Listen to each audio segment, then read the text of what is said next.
I'm here to announce the disappearance of our writer, Roberto Segrov, who at one time lived in Bogota. He's one of our Colombian authors.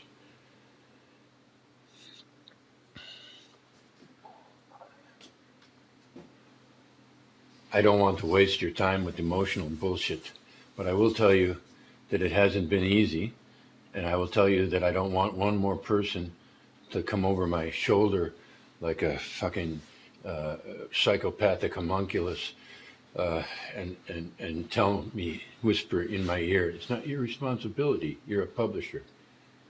That is a completely dehumanized and philosophically bereft view of the relationship between a writer and a publisher, of literature itself.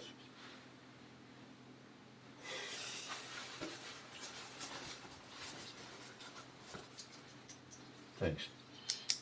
So,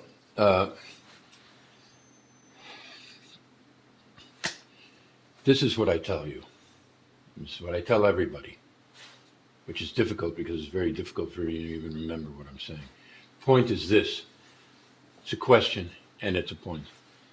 If you have one human being, and that human being mitotes, how many doppelgangers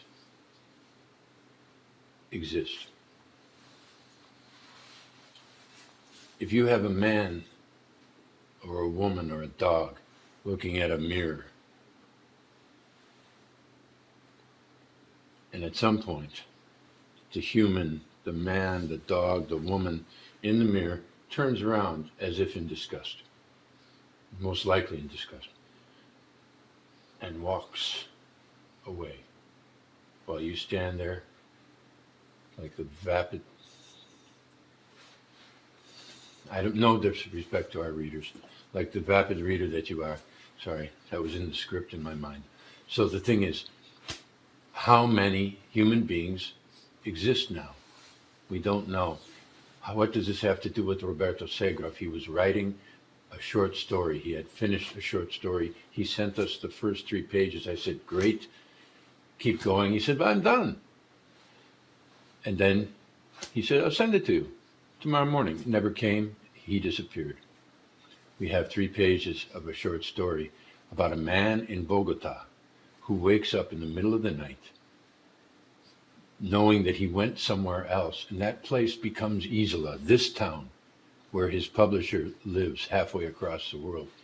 And that character in that story starts writing on the bedroom wall, drawing a map of Isola that, as far as we know so far, seems to comport quite well with the actual Isola, but of course we don't know because it's words on a paper, and there's much in 3 compact pages that says that is Isola.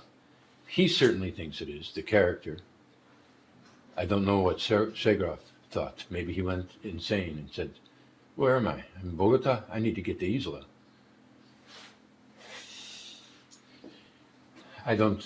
Writers are not superhuman, but sometimes they do things that nobody else can do. Segrov may be one of those writers, and he may have dealt with this problem, the conundrum of which I've introduced with 2 examples. He may have dealt with that better than any writer ever has, and the inevitable result of that might be his disappearance. I don't know, but if he has that, okay, I'm going to go weep for a while, but now, before I leave, I'm going to say we will do everything that we can to find him.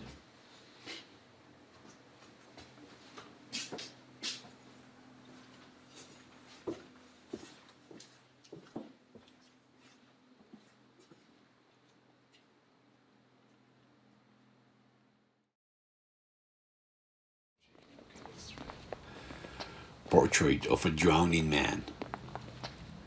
But it was not entirely clear that the city was being built in the progression of the nights, that, on each occasion, New neighborhoods were being suggested and expressed. With every entry into my dream, it could be that I started on a different street or departed from the same street for a series of nights. And the drift was laying out the new design of streets. But those narrow streets that were emerging with their alleys, passages, and buildings and their cobblestone ground were already there. Only they didn't show themselves to me until I began to walk. And the city was mine, entirely mine, always at night, in my dream. I began then to draw a map. The persistence of the visits to those spaces had endowed me with a clear and accurate topographical memory. Mornings found me exhausted, but the life of the dream visited its obsessions within me, sustaining me in a simulacrum of wakefulness throughout the day until I reached unexplored areas that abruptly suspended the reconstruction. Only then would I stop, step back, and contemplate the landscaping of the map that was taking over the wall of my room. At first, Milena was indifferent, as if these were a new vice in my extensive repertoire of addictions that soon burnt out, leaving me mumbling out the ashes of enthusiasm. After I completed the first month of work, she walked into the room, arms crossed over her chest, and I sensed her intrigue.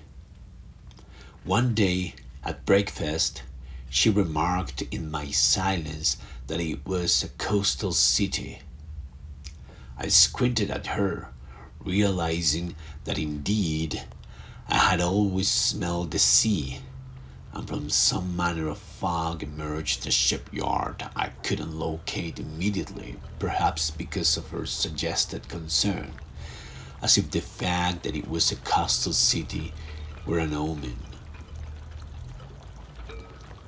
One night, I awoke in the dream, amid a small square, barely a patch of light in the city's night, which seemed to gaze down at me in terror. I turned around and noticed the campanile looming over me. I intended to find the entrance to the church to get up for a better view from above, but the need for ascent seemed to shake me, as it didn't entirely obey that true purpose. My dream self post hoc admonished for the hypocrisy of his motivations. I only wanted to enter and climb to avoid contemplating the structure from its base. I remembered the linguist asserting, regarding an ancient poem, that many stayed near the monument's foundations, hiding in its shadow instead of ascending to gaze from the heights of meaning. Then, a sea breeze seemed to outline the scene. Platforms, trees, benches emerged here and there. A narrow street deepened into space, and tall, weathered walls cut through the wind. I headed downhill, my wise feet guiding me confidently. I passed gateways with thick wooden doors that knew human history by heart and guarded it with a melancholic and resigned air. At the end of the alley, a solid row of walls, yellowish, governed by a fine freckled and greenish mold, loomed.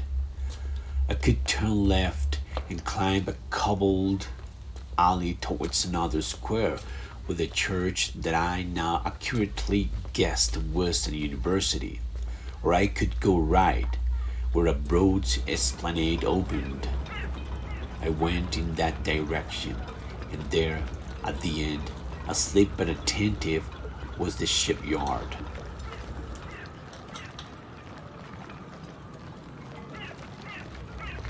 The boats swayed like huge pelicans with folded wings and beaks buried in the black, lifeless waters.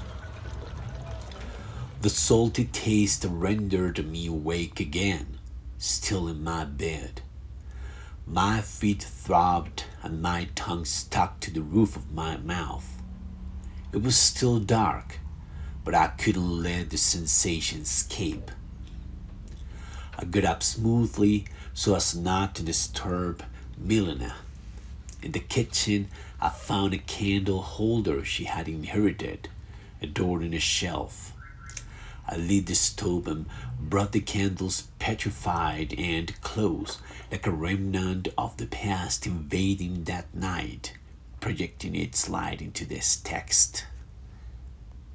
I returned, and with its meager luminescence, I began desperately tracing those spaces on the wall. Dawn found me reproducing the shipyard. At one point during my work, I felt Milena's gaze. She observed me as if blind, absorbed in her thoughts. There was no reproach, if perhaps disbelief. I gestured for her to see that she hadn't been wrong, that indeed there was a coast. She sighed, but it left me unsettled, as if my actions were inappropriate.